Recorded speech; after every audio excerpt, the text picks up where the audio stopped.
Pagsampa mo ng 22, sasampalin ka ng buhay na akala mo dati chill lang.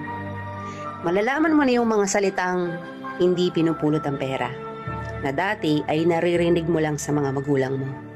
Magtatrabaho ka, magbabayad ng tubig at kuryente. Tapos trabaho, trabaho ulit, paulit-ulit.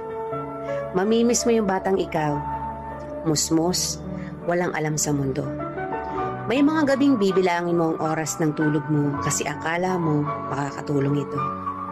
Gigising ka para kumayod, umanap ng pera. Perang akala mo sapat na. Pero dahil salat ka, wala kang magagawa kung hindi tanggapin ang katotohanang ganito ang buhay. Katotohanang dahil malaki ka na, malaki na rin ang bigat na papasanin mo.